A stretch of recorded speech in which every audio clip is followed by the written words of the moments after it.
Welcome to ఏది నిజం. మనం చూస్తున్నాము ఇవాళ ప్రతిరోజు లాగానే ఈవినింగ్ కాలేదు. ఎందుకంటే విశాఖ స్టీల్ ప్లాంట్లో ఏదైతే జరిగిన ఘటన ఉందో ఆ ఘటన దాదాపుగా 8 మందిని బలి తీసుకుందన్న వార్త ఏదైతే ఉందో ఆ వార్త ప్రతి ఒక్కరి మనసును కలిచివేస్తోంది. వైజాగ్ స్టీల్ ప్లాంట్ గురించి మనం కొంతకాలంగా మాట్లాడుకుంటూనే ఉన్నాము. దానికి సంబంధించిన ప్రైవేట్ పరం చేసేందుకు జరుగుతున్న ప్రయత్నాలు, ఆ నేపథ్యంలో రాష్ట్ర ప్రభుత్వాలు లేదా అధికారంలో ఉన్న పార్టీలు చేస్తున్న ప్రయత్నాలు ఇవన్నింటినీ కూడా మనం మాట్లాడాం. కానీ ఈసారి అంతకన్నా విభిన్నంగా అక్కడ జరిగిన యాక్సిడెంట్ గురించి మాట్లాడాల్సిన పరిస్థితి మనకు కనిపిస్తోంది. ఆ ఘటన చేయడం ఖచ్చితంగా దురదృష్టకరమే. ఆ ఘటనకు బాధ్యులు ఎవరన్న దానిపైన ఇంకా ఇన్వెస్టిగేషన్ జరగాల్సి ఉంది. దానికి పూర్తిగా బాధ్యులు ఎవరైతే ఉన్నారో వాళ్ళ మీద చర్యలు కూడా తీసుకోవాల్సి ఉంది. కానీ అంతకు లోపే ఎవరైతే చనిపోయారో ఆ కుటుంబాలకు మాత్రం మనందరము శ్రద్ధాంజలి ఘటించిన అవసరం ఉంది. వాళ్ళ కుటుంబాలన్నీ కూడా వాళ్ళందరికీ మనవంతుగా వాళ్ళకు సహాయంగా ఉంటామని, వాళ్ళకు తోడుగా ఉంటామని చెప్పాల్సిన బాధ్యత అయితే మనకు కనిపిస్తుంది.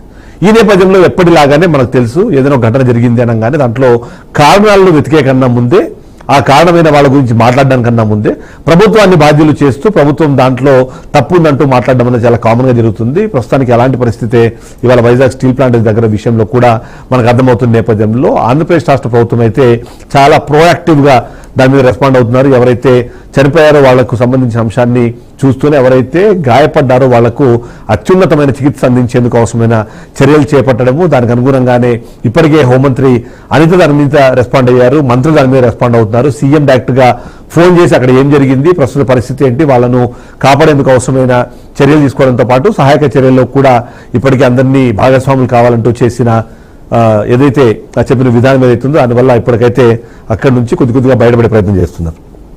సో ఒకసారి మాట్లాడే ప్రయత్నం చేద్దాం. స్టీల్ ప్లాంట్కి సంబంధించి గతంలో ఉన్న అంశాన్ని చూస్తే ఇప్పుడు దీని గురించి చర్చించాల్సిన అవసరం ఉంది. తప్పు ఎవరిది, లేకపోతే ఇది జరిగిన తప్పు తర్వాత నుంచి మనం నేర్చుకోవాల్సిన పాఠాలు ఏంటి అన్న వాటి మీద కూడా మనం డిస్కస్ చేసే ప్రయత్నం చేద్దాం.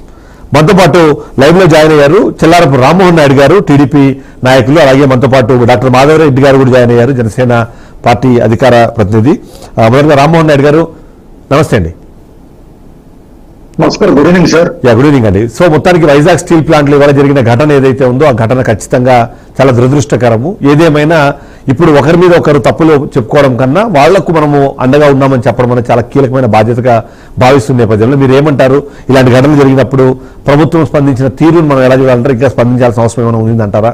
ఎలా చూస్తారు మీరు? ఖచ్చితంగా సార్, చాలా చాలా బాధాకరమైన విషయం ఇది మాత్రం. నేనైతే చనిపోయిన ప్రతి కుటుంబానికి కూడా నా సానుభూతి తెలియజేస్తున్నాను సార్. ఒకటైతే గమనించాలి, ఈరోజు SMS2 డిపార్ట్మెంట్ లో ఒక ఉక్కు ద్రవం లీక్ అయ్యి సుమారు 8 మంది స్కతకాతరులు ఈ రోజు చనిపోయిన పరిస్థితి అయితే మనం చూస్తున్నాం. నేనైతే స్టీల్ ప్లాంట్ యాజమాన్యాన్ని ఒకటే కోరుతున్నాను సార్, ఎట్టి పరిస్థితుల్లో స్టీల్ ప్లాంట్ సంక్షేమంతో పాటు అభివృద్ధితో పాటు ఖచ్చితంగా ఏదైతే భద్రతా బాధ్యతలు తీసుకోవాల్సిన బాధ్యత పూర్తిగా యాజమాన్యం పైన ఉంది. ఎక్కడ ఎందువల్ల ఈ ప్రమాదం జరిగింది, దానికి సంబంధించిన కారణాలు ఏమిటో పూర్తిగా స్టీల్ ప్లాంట్ యాజమాన్యం దీనిపైన ప్రక్షాళన చేయాల్సిన బాధ్యత ఎంతైనా ఉంది.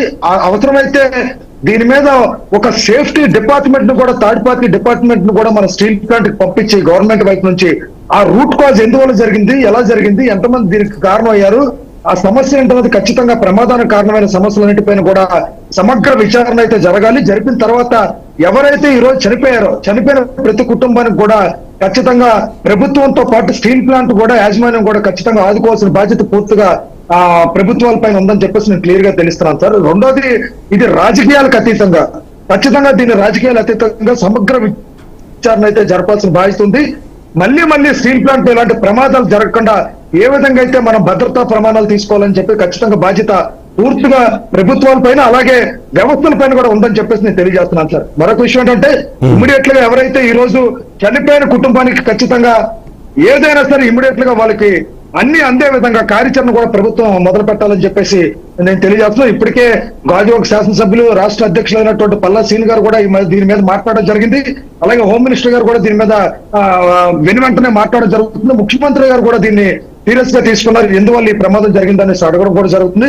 ఏది ఏదైనా సరే మనం ఒక ఇండస్ట్రీని బేసిక్ గా తీసుకోవడం కాదు సార్, యావత్ ఈ రాష్ట్రంలో ఉన్న ప్రతి ప్రాంతంలో ఉన్న ఇండస్ట్రీస్ అన్ని కూడా పూర్తిగా భద్రతా పరిణామాలు పాటించాలని చెప్పి ఈ రోజు ప్రపంచ స్థాయిలో కూడా ఖచ్చితంగా ఇలాంటి ఇండస్ట్రీస్ అన్ని కూడా ప్రపంచంతో పోటీ పడే విధంగా కార్యాచరణ జరగాలని చెప్పేసి తెలియజేస్తున్నాం సార్.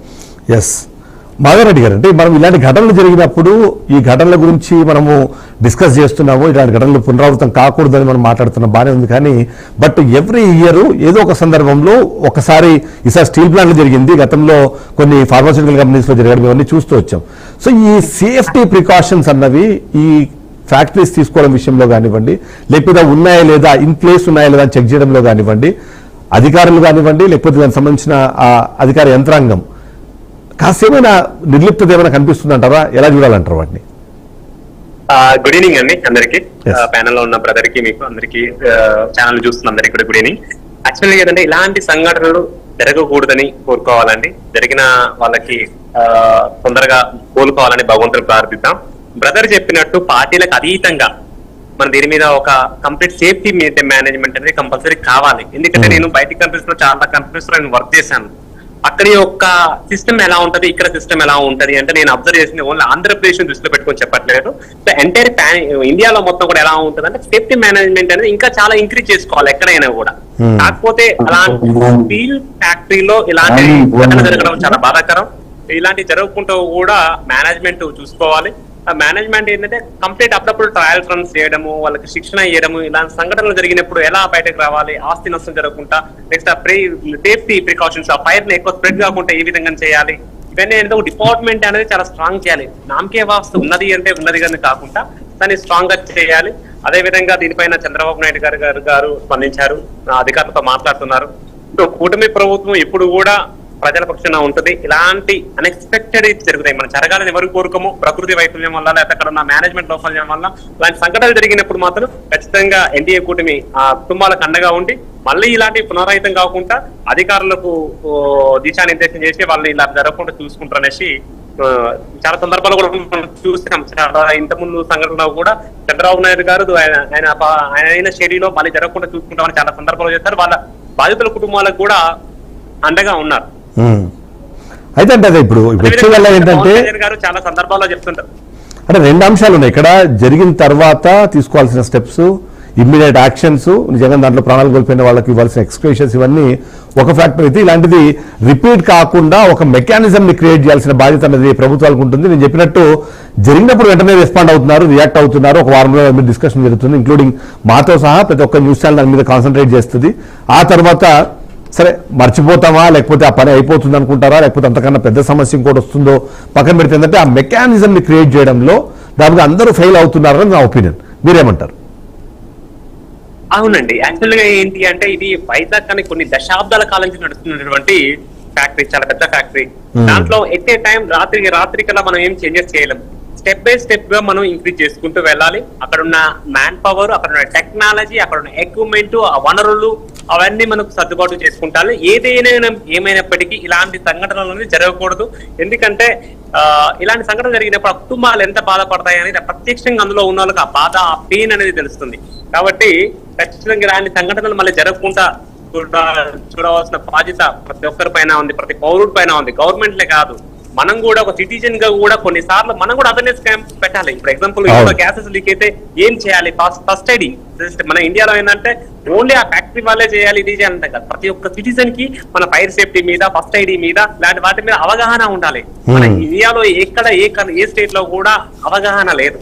ఫస్ట్ ఎయిడ్ మీద బేసిక్ అవగాహన అనేది ప్రతి పౌరుడికి ఉండాలనేది అది స్కూల్ లెవెల్ నుంచే తీసుకొస్తే బాగుంటుందని నా వ్యక్తిగత అభిప్రాయం. అవును, ఎస్. చిట్ట విజయభాస్కర్ రెడ్డి గారు కూడా జాయిన్ అయ్యారు లైవ్ లో. భాస్కర్ రెడ్డి గారు, విజయభాస్కర్ రెడ్డి నమస్తే. నమస్తే అండి. చాలా దురదృష్టకరమైన ఘటన. ఇలాంటి ఘటనలు జరగకూడదు, పునరావృతం కాకూడదు మనం కోరుకుందాం. అదే సందర్భంలో తప్పెవరిది, శిక్ష ఎవరికి పడుతోంది, నిజంగానే దీనికి సంబంధించి మనం డిస్కస్ చేసుకునే నేపథ్యంలో అసలు ఏం జరుగుతుందన్న ప్రశ్న ఒకవేళ మనం వేసుకుంటే నిజంగానే అరవింద్ రైట్ ట్రాక్ అని ఒక క్వశ్చన్ వస్తుంది. మీరేమంటారు? ఏమండి, విశాఖ స్టీల్ ఫ్యాక్టరీలో ప్రతి సంవత్సరం ఏదో ఒక సంఘటన జరుగుతూనే ఉంది. అది మనం అందరం చూస్తూనే ఉన్నాం. ఈ రోజున దాదాపు ఈ స్టీల్ బకెట్లు కుప్పకూలి, స్టీల్ లిక్విడ్ బకెట్లు కుప్పకూలి 8 మంది చనిపోవటం, ఇంకా కొంతమందికి గాయాలు కావటం, ఆ నేపథ్యంలో వాళ్ళందరికీ ముందు ప్రధానంగా సంతాపం తెలియజేస్తున్నాను. మా తరఫున, మా పార్టీ తరఫున వాళ్ళందరికీ ప్రగాఢ సంతాపం తెలియజేస్తున్నాను. ముఖ్యంగా ప్రభుత్వం వాళ్ళని పూర్తి స్థాయిలో ఆదుకోవాలి. వాళ్ళకి సరైన రెమ్యూనరేషన్ అంటే మినిమం ₹1,00,00,000 ఒక్కొక్క ఫ్యామిలీకి ఇచ్చి వాళ్ళని ఆదుకోవాల్సిన పరిస్థితి ప్రభుత్వాన్ని ఉంది. ఇక్కడ మనం ఆలోచించాల్సింది ఏంటంటే అండి, ప్రికాషనరీ మెషినరీ ఏమైనా ఉందా, ఇటువంటి ప్రమాదాలని నివారించడానికి ఏమైనా చర్యలు అక్కడ చేపడుతున్నారంటే అటువంటి పరిస్థితి లేనే లేదు. లేదా ఏ ప్రభుత్వం అయినా, ఈ ప్రభుత్వం ఉన్నాయి, గత ప్రభుత్వం ఉన్నాయి, ఇంకో ప్రభుత్వం ఉన్నాయి, దీని మీద విశాఖ స్టీల్ ఫ్యాక్టరీ మీద చరిత్ర కలిగినటువంటి విశాఖ స్టీల్ ఫ్యాక్టరీ మీద ఇటువంటి ప్రమాదాలు జరగకుండా దానికి ప్రత్యేకమైనటువంటి ప్రికాషనరీ స్టెప్స్ ఏమైనా చేస్తున్నారా లేదా, చేయకపోతే ప్రభుత్వాలు పూనుకొని ఇదిగో ఈ ప్రమాదాలు ఈ భవిష్యత్తులో జరగబోతున్నాయి, ఈ గ్యాస్ టవర్ బాగుతుంది, లేకపోతే ఈ స్టీల్ బకెట్లు, ఇప్పుడు స్టీల్ బకెట్లు అంటే ఇనువుని అంతా కరగదీసి మళ్ళీ ఫ్రెష్ గా మనం యూజ్ఫుల్ గా తయారు చేయడానికి చేసే ముందు ఈ లిక్విడ్ తయారవుతుంది. ఆ లిక్విడ్ కుప్పకూడదు అంటే ఆ మెజర్మెంట్స్ మోసేటటువంటి థ్రెడ్స్ కానివ్వండి, లేకపోతే మిషనరీ కానివ్వండి, అసలు కుప్పకూడటంలో అక్కడ టెక్నాలజీ అంతా ఏమైందండి? అసలు ఆ టెక్నాలజీ చూసే వాళ్ళందరూ ఏం చేస్తున్నారు? ఇప్పుడు ఈ వీక్ గా ఉన్నాయి కాబట్టి ఇప్పుడు పని చెయ్యాలి అనే ఆలోచన అక్కడ ఉన్నటువంటి అధికారులకు కలిగి, ముఖ్యంగా ఆ సంస్థను మేనేజ్ చేసేటటువంటి అధికారులు పూర్తిగా బాధ్యత వహించాలి. రైట్. ఆ తర్వాత ప్రభుత్వం బాధ్యత వహించాలి.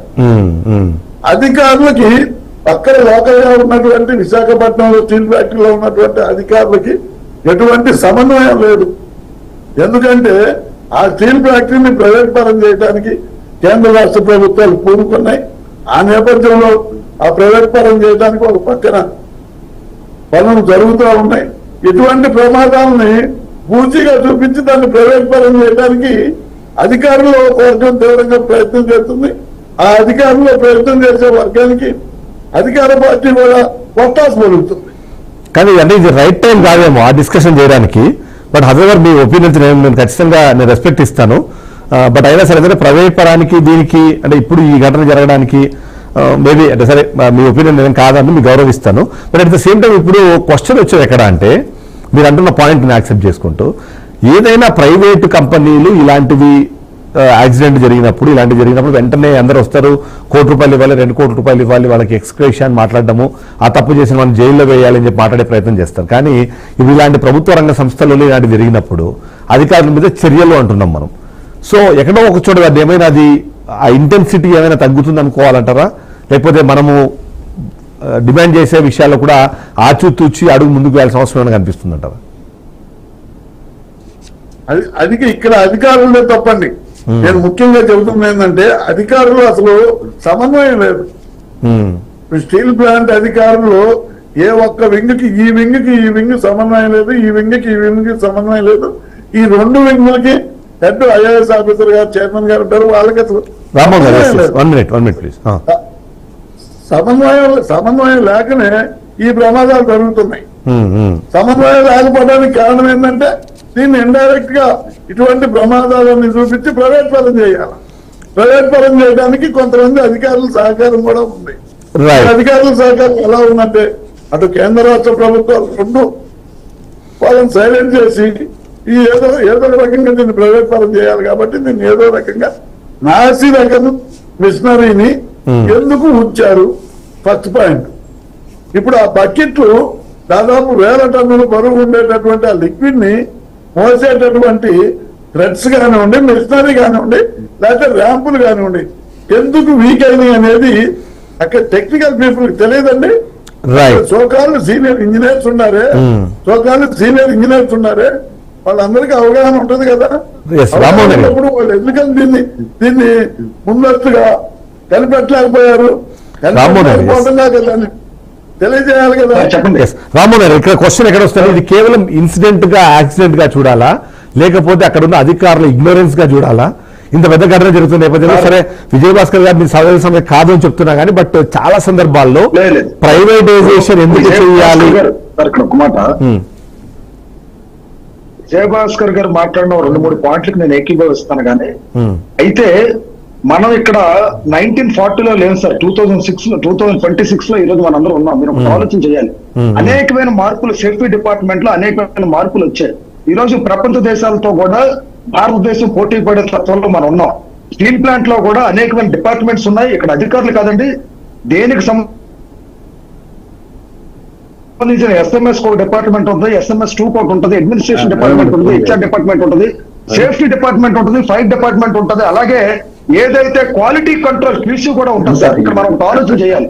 ఖచ్చితంగా ఏదైనా ఇలాంటి ప్రమాదాలు జరిగినప్పుడు ముందుగా మనం రూట్ కాజ్, ఎక్కడైతే రూట్ కాజ్ ఎందువల్ల జరుగుతున్నాయి, ఎక్కడికెక్కడ ఏ పైప్ లైన్ ఆ పైప్ లైన్ మనం కంట్రోలింగ్ సిస్టమ్ తీసుకురావాలి. అదర్ కంట్రీస్ లో ఏ విధంగా అయితే కంట్రోల్ సిస్టమ్ ఉంటుందో, ఎక్కడైనా వీక్ అయితే ఆ పైప్ నుంచి ఆ ఎండ్ పైప్ వరకు ఎక్కడైతే కంట్రోల్ వాల్స్ ఉంటాయో అక్కడి వరకు మాత్రం ఫైర్ అవుతాయి సార్. ఇప్పుడు కొత్తగా రీసెంట్ గా వచ్చాయి. అట్ ద సేమ్ టైం అక్కడ ఎవ్రీ డే విజయభాస్కర్ రెడ్డి గారికి తెలుసో లేదో, స్టీల్ ప్లాంటే కాదు ఈ రోజు ఆంధ్రాలోనే కాదు యావత్ మన ఇండియాలో కూడా అన్ని ఇండస్ట్రీస్ లో ఎవ్రీడే మార్నింగ్ 8 to 9 o'clock కెప్టాక్ పెట్టి కార్మికులందరికీ సేఫ్టీ నార్మ్స్ ఎక్స్ప్లెయిన్ చేస్తారు సార్. ఖచ్చితంగా అది సేఫ్టీ డిపార్ట్మెంట్ ఉద్యోగం. ఖచ్చితంగా ఎక్స్ప్లెయిన్ చేస్తారు. ఎక్స్ప్లెయిన్ చేసిన తర్వాత వాళ్ళు వాడుతున్న PPE పర్సనల్ ప్రొటెక్టివ్ ఎక్విప్మెంట్ ఏదైతే ఉందో ఆ ఎక్విప్మెంట్ కరెక్ట్ గా ఉన్నాయో లేవో ప్రతి ఒక్కరిని చెక్ చేస్తారు. చెక్ చేసిన తర్వాతే వాళ్ళని విధుల్లోకి పంపిస్తారు. అయితే ఇక్కడ విజయభాస్కర్ గారు చెప్పినట్టు ఒక విషయం మనం ఆలోచన చేయాలి. ఎక్విప్మెంట్ అనేది ఖచ్చితంగా ఎప్పటికప్పుడు దాన్ని చెక్ చేసుకోవాల్సిన బాధ్యత పూర్తిగా యాజమాన్యం పైన ఉంది. అందుకే నేను ఇందాకే అంటున్నా, థర్డ్ పార్టీ అనేది ఒక థర్డ్ పార్టీ అనేది మనం అవైలబిలిటీలో తీసుకోవాలి. థర్డ్ పార్టీ ద్వారా ఏదైతే ఎక్విప్మెంట్స్ ఉన్నాయో దాన్ని వెరిఫికేషన్ చేసుకోవాలి. దాని తాలూకా లైఫ్ స్ట్రెంత్ ఎంతవరకు ఉందో ఖచ్చితంగా చెక్ చేసుకోవాలి. ఎందుకంటే ఇది SMS అనేది చాలా క్రిటికల్ ఉన్న ప్రాంతం సార్. నాకు తెలిసి నాకున్న అనుభవంతో చెప్తాను, చాలా క్రిటికల్ గా ఉన్న ప్రాంతం. ఖచ్చితంగా స్టీల్ అనేది ఒక హై లెవెల్ డిగ్రీస్ లో వేడి చేస్తారు. అక్కడ అదొకటే కాదు సార్, ఒక చిన్న డ్రాప్ పడ్డా అది చాలా ప్రమాదకరమైన విషయం జరుగుతుంది. కాబట్టి ఖచ్చితంగా యాజమాన్యాన్ని అయితే నేను ఖచ్చితంగా ఖండిస్తున్నాను. యాజమాన్యం ఇమ్మీడియట్ గా రేపు దీనిపైన పూర్తి సమగ్ర విచారణ జరపాలి. అసలు ప్రమాదానికి కారణమైన విషయాలు ఏంటో తెలుసుకోవాల్సిన బాధ్యత పూర్తిగా యాజమాన్యం పైన ఉంది.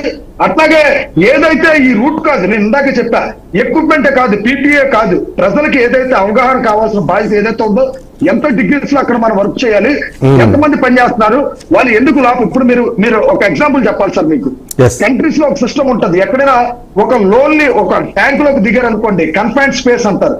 కన్ఫైన్డ్ స్పేస్ లోకి వెళ్ళిన తర్వాత ఒక మనిషి కన్ఫైన్డ్ స్పేస్ లో ఎంతసేపు పని చేయాలి, 5 నిమిషాలు ఉండాలి, 6 నిమిషాలు ఉండాలి, ఆక్సిజన్ కంటెంట్ లెవెల్స్ ఎలా ఉన్నాయి, దానిలో వాడుతున్న లైట్ ఎంత, ఎన్ని డిగ్రీస్ లైట్ పెట్టారు, ఎంతసేపు ఉన్నారు అక్కడ. బయట ఒక ఫైర్ వాచర్ కానీ లేకపోతే ఒక ఫైర్ సేఫ్టీ డిపార్ట్మెంట్ కి సంబంధించిన వ్యక్తి కానీ బయట నుండి ఆ మనిషి లోపలికి వెళ్ళిన వ్యక్తి పేరు రాసుకొని ఎంతసేపు అయిందని చెప్పి టైం చెక్ చేసుకొని బయటకు రావాల్సిన తీసుకొచ్చి మళ్ళీ ఒక బెల్ల కొడితే గంట కొడితే ఆ లోపల ఉన్న వ్యక్తి బయటకు వచ్చి ఖచ్చితంగా మళ్ళీ 10 నిమిషాలు 15 minutes టైం తీసుకొని లోపలికి వెళ్ళి పనిచేసే సిస్టమ్ ఉంటుంది సార్.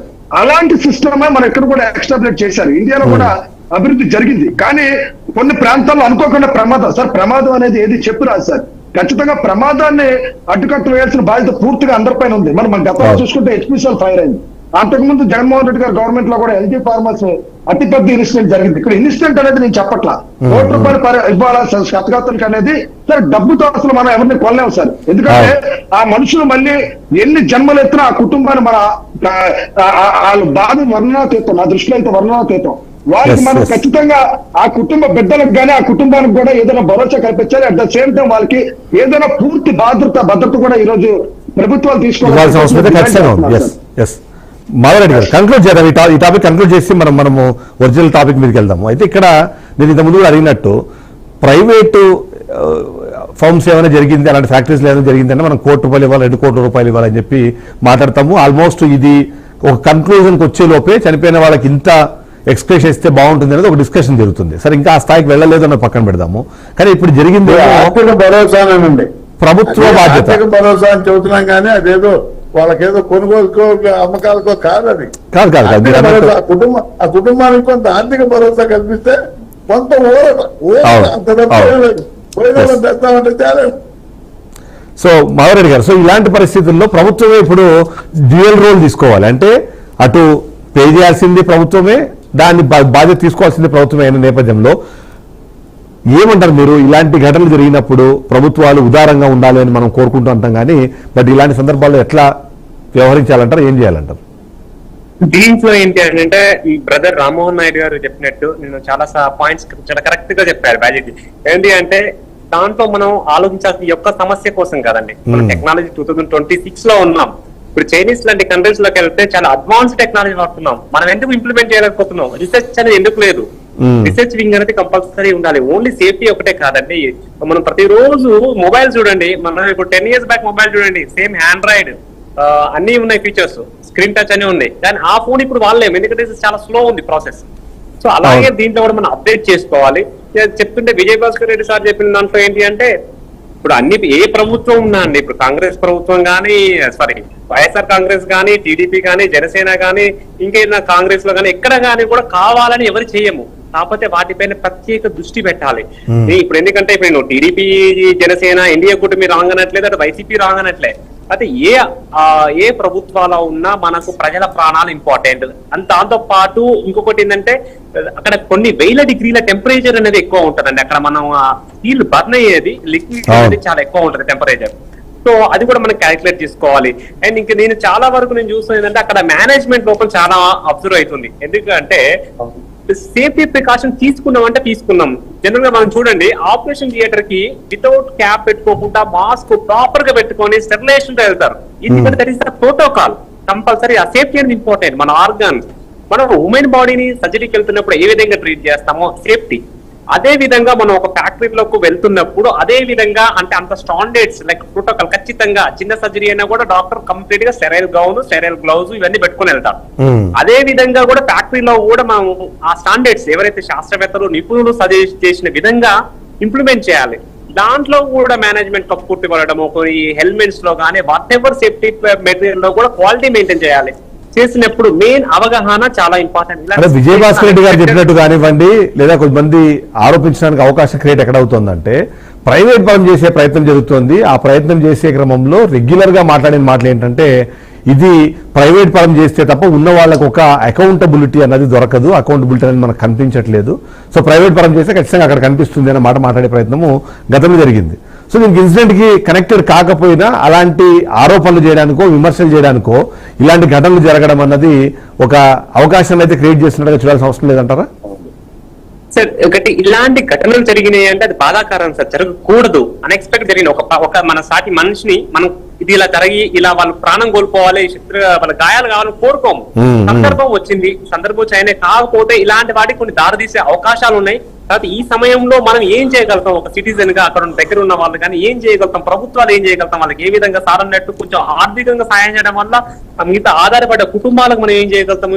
ఇది చేయగలుగుతాం తప్ప వాటి గురించి దీన్ని రాజకీయం చేసి దీన్ని పెద్దగా చేయడం అనేది కరెక్ట్ పద్ధతి కాదని ఇది ఒపీనియన్ సార్. దీన్ని మనం రాజకీయంగా కాకుండా మానవత్వ దృక్పథంతో చూసి దీన్ని ఏ విధంగా సాల్వ్ చేయగలం, నెక్స్ట్ ఎలా రిపీట్ కాకుండా చూడగలుగుతాం, ఎలాంటి సేఫ్టీ ప్రికాషన్ తీసుకోవాలి, ఎలాంటి టెక్నాలజీ ఇంప్రూవ్మెంట్ చేయాలి, అక్కడ ఏమైనా సేఫ్టీలో ఏమైనా లోటుపాట్లు ఉన్నాయా అనేది ఒక కమిటీ చేసి అధ్యయనం చేసి అలాంటి ఇంటర్నల్ రిపోర్ట్ చేసుకుని మళ్ళీ నెక్స్ట్ తరం కూడా చూసుకోవాల్సిన బాధ్యత ప్రతి ఒక్కరి పైన, మేనేజ్మెంట్ పైన ఉందనేసి నేను. విజయభాస్కర్ రెడ్డి గారు కంక్లూడ్ చేయండి పాయింట్ ని. ఎంత ఎక్స్క్రేషియా ఎంత ఇస్తే బాగుంటుంది అంటారు? ప్రభుత్వ రంగ సంస్థ ఇప్పుడు పనిచేస్తున్న వాళ్ళందరూ ప్రభుత్వ రంగ సంస్థల్లో పనిచేస్తున్నారు. 9 మంది చనిపోయినట్టుగా అప్డేట్ వచ్చింది ఇప్పుడు మనకి. సో 9 మంది కూడా అక్కడికక్కడే ఆల్మోస్ట్ బర్న్ అయిపోయారు. సో ఆ నేపథ్యంలో ఏంటి ఎంత ఇస్తే వాళ్ళకి కరెక్ట్ అంటారు? అట్ ద సేమ్ టైం ఎప్పట్లో, ఎందుకంటే వైసీపీ అధికారంలో ఉన్నప్పుడు విత్ ఇన్ డేస్ లోనే మేము వాటి అప్పుడు ₹1 కోటి ఇచ్చామని ఒక మాట చెప్తూ ఉంటారు కాబట్టి. సో ఇప్పుడు ఏంటి మీరు ప్రతిపక్షంలో ఏం డిమాండ్ చేస్తారు? సార్ ఒక్క ప్రాణాన్ని డబ్బుతో వెలకట్టడం పాసిబుల్ అవ్వదు సార్. ఎంతైనా కానీ వాళ్ళు ఎక్కువ ఇచ్చారు మనం తక్కువ ఇచ్చామంటే ఒక ప్రాణాన్ని, మనిషి ప్రాణాన్ని వెలకట్టడం ఇంపాసిబుల్. కాకపోతే నా యొక్క ఒక చదువుకున్న వ్యక్తిగా నేనేంటి అంటే ఆ కుటుంబానికి ఏదైనా ఉద్యోగం కల్పించడము, వాళ్ళకు ఆర్థికంగా కొద్దిగా ఆర్థికంగా అవసరము, దాంతో పాటు సస్టైన్ అవ్వడానికి ఒక ఉద్యోగమో లేకపోతే ఇంకేమైనా అవకాశాలు కల్పించడం. అంటే నాకన్నా ఎక్స్పర్ట్స్ చాలా గవర్నమెంట్ లో చాలా మంది సలహాదారులు, ఎక్స్పర్ట్స్, నిపుణులు ఉన్నారు. మేనేజ్మెంట్ లో ఉన్నారు, మన డిపార్ట్మెంట్ లో ఉన్నారు. వాళ్ళందరి నిపుణులు తీసుకొని వాళ్ళందరూ సజెషన్స్ తోని ఒక కంక్లూషన్ కి వచ్చి బాధితులకు మంచి చేయాలన్నదే ఇంటెన్షన్. విజయభాస్కర్ రెడ్డి గారు కంక్లూడ్ చేయండి point. Vijayabhaskar Reddy. Okay sir. ఇప్పుడు రామ్మోహన్ గారు చెప్పినా, మాధవరెడ్డి గారు చెప్పినా 2024 అడ్వాన్స్డ్ టెక్నాలజీ వచ్చిందని మేము కూడా కాదన్నాం. కానీ ఈ అడ్వాన్స్డ్ టెక్నాలజీని అడ్వాంటేజ్ గా తీసుకొని ఆ మిషనరీ ఎంత కెపాసిటీ ఉందనేది ఇమీడియట్లీ చెప్పగలుగుతాం. ఇవాళ ఏఐ టెక్నాలజీ తోటి మానవాళికే మనుగడ ప్రశ్నార్థకం అయ్యే పరిస్థితి వస్తుందనేది మనమే చెబుతున్నాం. ఆ పరిస్థితుల్లో ఇవాళ ఆ మిషనరీ ఎంత వెయిటేజ్ మొత్తుంది, ఎంత వెయిటేజ్ మొయ్యలేదు అనేది తెలుసుకోవడం పెద్ద సమస్య కాదు. అధికారుల లోపం ఒకటి. ఇంకోటి ఏంటంటే ప్రభుత్వం దీని మీద మానిటరింగ్ కమిటీ ఒకటి అయ్యాలి. టెక్నికల్ పీపుల్ తోటి ప్రభుత్వం మానిటరింగ్ చెప్పాను సార్. నేను ఇందాక అదే చెప్పాను. విజయభాస్కర్ థర్డ్ పార్టీ అంటే అదే యాక్చువల్ ప్రభుత్వం దీని మీద అధికారం కాదు. అసలు సమస్య థర్డ్ పార్టీని ప్రకటించుకోవాలి. థర్డ్ పార్టీని పెట్టుకొని ఖచ్చితంగా థర్డ్ పార్టీ ద్వారా ప్రతి ఎక్విప్మెంట్ ఏ విధంగా అయితే చెక్ చేస్తారో అదే విధంగా దాని తాలూకా క్వాలిటీ కంట్రోల్ పెట్టుకోవాల్సిన బాధ్యత వాళ్ళ పైన ఉంది. రామోహన్ గారు, నేను చెప్పేది మిమ్మల్ని నేను డివేట్ కావట్లా, మిమ్మల్ని నేను ఎప్పుడు డివేట్ కాల. విషయం ఏంటంటే అది గవర్నమెంట్ చేయాలా. ఇప్పుడు ఈ మానిటరింగ్ కమిటీ అనేది ఒక టెక్నికల్ పీపుల్స్ మానిటరింగ్ కమిటీ అనేది ఏ వింగ్ లో ఇప్పుడు ఇది ఈ వింగ్ ఉంది, steel buckets wing. Steel buckets wing అంటే మనం ఏదో చేస్తారు నీళ్లు మోసిపోయే బకెట్ కాదు అది. వేల టన్నుల్లో ఉండదు. నేను మీ మాటకు అడ్డొచ్చాను సార్. నేను మీ మాటకు అడ్డొచ్చాను. ఒకటి క్షమించండి, ఒక మాట చెప్పాలి. అంటే ఇక్కడ ఒక కంపెనీకి సంబంధించిన సంస్థ వేరు, అధికారికంగా ఉన్న ప్రభుత్వాలు వేరు సార్. ఇక్కడ ప్రైవేటా లేకపోతే అది ప్రభుత్వ సంస్థ అనేది పక్కన పెడితే ఏ సంస్థకి సంబంధించిన వ్యక్తులు ఆ సంస్థకి ఎంప్లాయ్మెంట్ ఉంది కాబట్టి ఇప్పుడు మనం గవర్నమెంట్ నుంచి మనం అనుకుందాం సార్. ఎగ్జాంపుల్ తీసుకుందాం. ఈ రోజు ఇన్సిడెంట్ జరిగింది. రేపు ఉదయం హడావిడిగా అధికారులు వచ్చేసి హడావిడి చేసేసి కలెక్టర్లు ఐఏఎస్లు ఐపీఎస్లు వచ్చేసి దాని తాలూకా 2-3 రోజులు అదే పని మీద ఉంది. తర్వాత 4వ రోజు మర్చిపోతే జరగాల్సిన ప్రమాదం కాదు ఇది. ఖచ్చితంగా 365 డేస్ ఈ సమస్యతో పోరాటం జరగాలి. అంటే దానికి సంబంధించిన ఆ వ్యవస్థకి సంబంధించిన వ్యక్తులు అందులో ఇన్వాల్వ్ అయి ఉండాలి. ఖచ్చితంగా ఆ డిపార్ట్మెంటే కాదు, ఆ కంపెనీ ఓనర్షిప్ ఎవరైతే ఉన్నారో వాళ్ళు దీనిలో ఇన్వాల్వ్ అయ్యి ఆ టీమ్ ద్వారా ఎవ్రీ వీక్ రూట్ కాజ్ ఖచ్చితంగా చెక్ చేసుకోవాలి. ప్రివెంటివ్ యాక్షన్ తీసుకోవాలి. యాక్షన్ తీసుకోవాల్సిన కావాల్సిన ఎక్విప్మెంట్ ఏంటి, దానికి సంబంధించిన విషయాలు ఏంటి, ప్రమాదం జరిగితే దాన్ని ఏ విధంగా కంట్రోల్ చేయాలి, అక్కడ ఫైర్ డిపార్ట్మెంట్ ఏ విధంగా పనిచేస్తుంది, వీటన్నిటి మీద కూడా సమగ్ర విచారణ జరపాలి అని నేనేం చెప్పే ఆలోచన. రామ్మోహన్ గారు, నేను మీ విషయానికి నేను ఏకీభవిస్తాను. థర్డ్ పార్టీ అంటే మళ్ళీ ప్రైవేట్ ఆర్గనైజేషన్స్ వస్తాయి. నేను అనేది అందుకనే ప్రభుత్వంలో మానిటరింగ్ కమిటీ అయ్యాలా, జ్యుడిషియల్ ఎంక్వైరీ లాంటిదో లేకపోతే మీరు అన్నట్టు సిట్టింగ్ జడ్జితో అట్లాంటిది అంటున్నారు మీరు, అంతేనా? టెక్నికల్ పీపుల్ తోటేసి ఆ టెక్నికల్ పీపుల్ తోటి వెయిటేజ్ ఎంత ఉందనేది చూసుకోవాలా. ఇక ప్రివెన్షన్ మెజర్మెంట్స్, సేఫ్టీ మెజర్మెంట్స్ అన్ని చూసుకున్నామనే ఆ రోజు బెల్లు బట్టి ఎంటర్ చేయాలా పీపుల్. వేల మంది ఉద్యోగులు పనిచేస్తున్నారు. స్టీల్ అథారిటీ ఇండియా అంటే అండర్టేకింగ్ గవర్నమెంట్, క్వాసీ గవర్నమెంట్ కాదంటే ఇది అయ్యేది కాదు. ఒక బ్రేక్ తీసుకున్నాము. ఒక బ్రేక్ తీసుకున్నాము.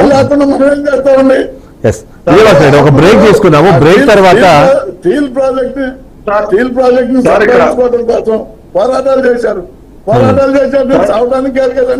రామ్మోహన్ గారు ఒక నిమిషం సార్. ఇక్కడ రావూరు మల్లికార్జునరావు, పల్లెల శ్రీనివాసు, అర్జున్ అప్పారావు, సత్యానంద్, సూరిబాబు, పైడిరాజు. ఇప్పటి వరకు నాకు 6 పేర్లు నా వరకు ఇప్పుడు వచ్చాయి సార్. ఇంకా 2-3 పేర్లు రావాలి. ఖచ్చితంగా ఆ కుటుంబానికి అయితే నేను ప్రగాఢ సానుభూతి తెలియజేస్తున్నాను. ఖచ్చితంగా బీఆర్పీ న్యూస్ తరఫున మనందరి తరఫున ఖచ్చితంగా వాళ్ళకి ప్రగాఢ సానుభూతి తెలియజేస్తాం. వాళ్ళందరికీ ఆ కుటుంబానికి మనం అండగా ఉందామన్న విషయాన్ని ఖచ్చితంగా చెప్తాము. ఒక బ్రేక్ తీసుకుందాము. బ్రేక్ తర్వాత ఏదైతే అంటే ఆంధ్రప్రదేశ్ రాష్ట్రంలో, తెలంగాణ రాష్ట్రంలో కొత్తగా రేగిన చిచ్చు పేరు పవన్ చిచ్చు అని. ఆ పవన్ చిచ్చు రేగిన నేపథ్యంలో ఇవాళ రాహుల్ రామకృష్ణ అనే ఒక ఆర్టిస్టు చేసిన వ్యాఖ్యలు, ఆ వ్యాఖ్యల పర్యవసానం ఏంటని మనం డిస్కస్ చేయాల్సిన అవసరం ఉంది. నిజంగా రాష్ట్రంలో పేసా యాక్ట్కి సంబంధించి కానివ్వండి, ఆర్టీ యాక్ట్కి సంబంధించి, అందులో ముఖ్యంగా ఏదైతే పవన్ కళ్యాణ్ సంబంధించిన మంత్రిత్వ శాఖలో ఏం జరుగుతుందో తెలుసా అని ఒక ప్రశ్న అడిగినట్టుగా అనిపించింది నేపథ్యంలో ఒకసారి డిస్కస్ చేసే ప్రయత్నం చేద్దాం. ఒకసారి బ్రేక్ తీసుకున్నాం. బ్రేక్ షో కంటిన్యూ అవుతుంది. స్టేట్ యూన్.